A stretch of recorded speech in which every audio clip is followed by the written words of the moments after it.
অনেকবার আমরা আমাদের জীবনে আসা অপরচুনিটি এবং ছোট ছোট সুযোগ হারিয়ে ফেলি।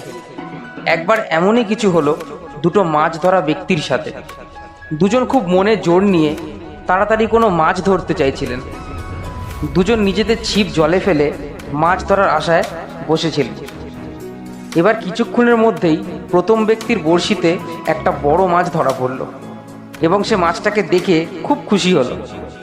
এবার সে দ্বিতীয় ব্যক্তির দিকে তাকিয়ে নিজের মাছটিকে একটা বালতিতে রেখে আবার ছিপটা জলে ফেলে দিল। আবার তাদের ছোট ছোট অনেকগুলো মাছ সে তুলল। সে খুব খুশি হলো। এবার অনেক সময় কাটার পর ওই দ্বিতীয় ব্যক্তির একটাও মাছ উঠল না। এবার ওই প্রথম ব্যক্তি দ্বিতীয় ব্যক্তিকে বললেন, আপনাকে আমি কি সাহায্য করতে পারি? দ্বিতীয় ব্যক্তি একদম পরিষ্কার করে বলে দিল, আমার কোনো সাহায্য চাই না। এবার কিছুক্ষণের মধ্যে দ্বিতীয় ব্যক্তির ছিপে একটা বড় মাছ আটকালো।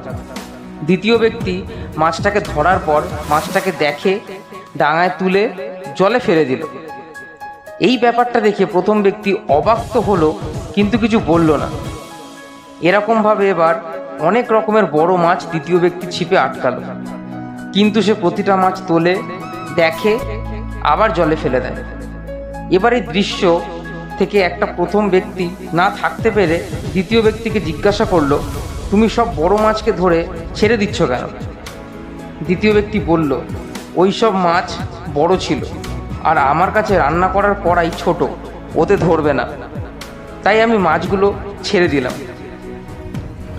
আর আমি কোনো ছোট মাছের আশায় আছি, যেটা আমি আমার কড়াইতে রান্না করতে পারি। এই উত্তর শুনে প্রথম ব্যক্তি হেসে ওকে বোঝালো, যদি তোমার কাছে বড় কড়াই নাও থাকে তাহলে তুমি মাছটাকে কেটেও রান্না করতে পারো। তো এটা থেকে আমরা কি শিক্ষা পেলাম? এটা থেকে আমরা এটাই শিক্ষা পেলাম যে আমাদের মধ্যে বেশিরভাগ মানুষ ওই দ্বিতীয় ব্যক্তির মতো। কোনো বড় স্বপ্ন পূরণ করার আশায় নিজের রাস্তায় আসা ছোট ছোট সুযোগ আমরা দেখতে পাই না। কখনো কখনো এই ছোট ছোট সুযোগ আমাদের বড় স্বপ্ন পূরণ করতে সাহায্য করে। আমাদের জীবনে প্রত্যেকটা জিনিস আর প্রত্যেকটা সুযোগকে আমাদের কাজে লাগানো উচিত।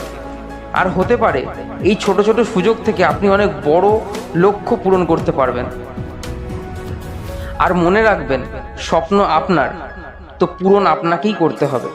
না পরিস্থিতি, না সময়, না মানুষ আপনার সাথে থাকবে। Best of luck. আমি জানি আপনি চাইলে সব করতে পারেন, সব পেতে পারেন।